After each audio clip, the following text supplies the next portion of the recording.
Hello and welcome to Atop the Fourth Wall, where bad comics burn. Well, yet again, I find myself unable to review the scheduled comic. Yes, Siphon's #1, while possessing artwork that was a tad amateurish, had a pretty decent story and didn't have much to make fun of. I should note that a lot of the time when I'm scheduling what comics I'm reviewing, I've only really glanced through them. Believe it or not, a lot of the time you can judge a book by its cover with comics. Did they put a lot of effort into wanting to get their book noticed, or was it just a character's face? I'll get into what makes a good cover at a later date, since right now we need to deal with what we're really reviewing today. You'll recall that back in my review of James Bond Jr. #3, I mentioned a few action-based cartoons of the 1980s that didn't really make any sense when you stopped and thought about them. In this case, we've got ourselves Chuck Norris and his Karate Kommandos. This one never really made it to series, lasting for only a 5-episode miniseries. And miniseries is probably being generous to it. I've watched some of it, and frankly, I don't feel like watching any more. So let's dig into Chuck Norris Karate Kommandos #1 and try to avoid any Chuck Norris list jokes, because I like screwing with expectations.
Sure, we've got the action pose of Chuck Norris just ready to go off and kick your head off, surrounded by a group of, ninjas of the Red Square, I guess. And whoa! What's up with that logo? No special font or anything, but right there, taking up a whole third of the cover, is Chuck Norris! The Karate Kommandos part, spelled with a K a la Mortal Kombat, even though this predates that game, is really just an afterthought compared to the hugeness of Chuck Norris! And just look at his outfit. CN, like a friggin' superhero logo. Full of yourself much? But maybe I'm wrong. Maybe this won't be another ego trip for old Chucky. We open to a splash page of a very blonde Chuck Norris and a thought bubble proclaiming, "Chuck Norris is the best!" Well, that didn't take long.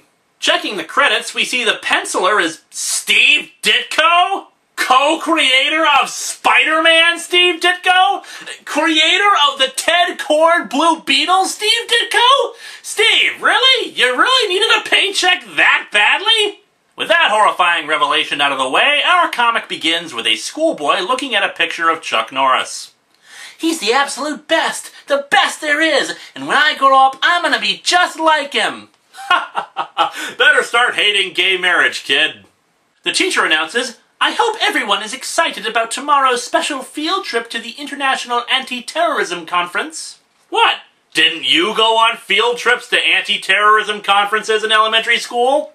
I especially loved the workshops on Mossad training techniques.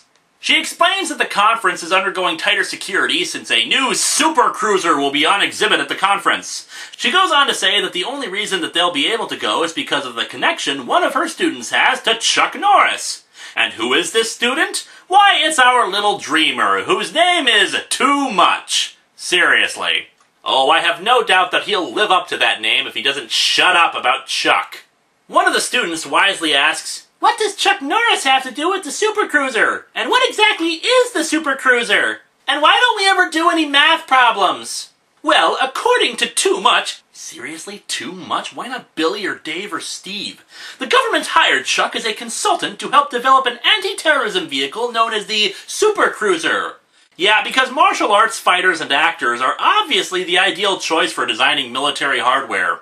The kid starts to daydream, great, this is actually Sidekicks, the comic book, about the fact that Chuck Norris isn't afraid of anything. including the Super Ninja! Oh my! Oh, really?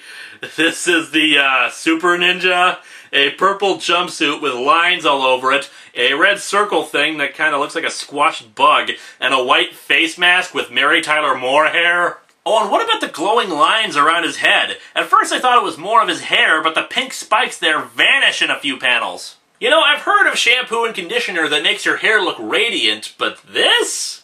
Forgetting for a moment that no self-respecting ninja would ever dress like this, why exactly does he feel the need to be more than a regular ninja? It's not enough to be like Ninja Overlord or something, but rather Super Ninja, wherein you're like a ninja, I guess, but with powers and abilities beyond those of everyday ninjas. I mean, at this point, there's no real reason to stay being a ninja if you're super.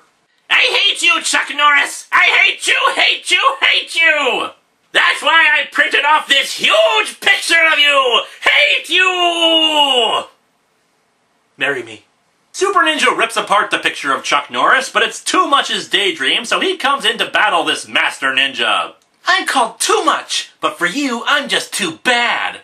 Oh, trust me, you're too bad to everyone. I think I can take care of you myself without even bothering Chuck Norris, and I'm gonna do it with these! What? What are those? The Super Ninja, everyone! He doesn't know what nunchakus are! After beating up the Super Ninja, Too Much, okay, I'm sick of calling him that, his name's TM from now on, is woken up from his daydream. His teacher threatens to tell Chuck Norris on him. I must tell you, Too Much, that when I first met Chuck Norris at the Parent-Teachers Conference, he told me that your schoolwork was much more important than your belonging to the Karate Kommandos. First of all, why the hell is Chuck Norris going to this kid's parent-teacher conferences? Is he Chuck's son? Secondly, why the hell is a little kid involved in something called Karate Kommandos? The teacher goes on to explain in more detail what the Super Cruiser is. We even get a picture of it, and you're not gonna believe this. The mighty Super Cruiser, the grand counter-terrorism weapon that Chuck friggin' Norris helped to build and uses in his crime fighting, is a friggin' U-Haul! US-1 would laugh this guy off the road, and bear in mind, US-1 drove a truck! Now remember, what makes this cruiser so remarkable is that it is so completely ordinary in appearance. Those using it can pass as average holiday makers and vacationers.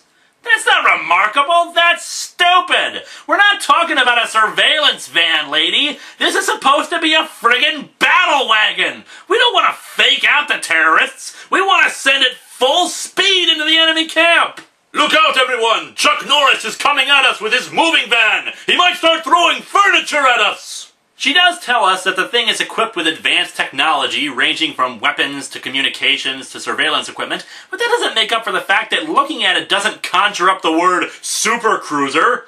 She then brings up that she hopes the students have been enjoying reading The Children's Story by James Clavell, which is a real short story about mind control and the ability of schools to indoctrinate young minds with propaganda as opposed to actually teaching them what is actually meant by the words they speak.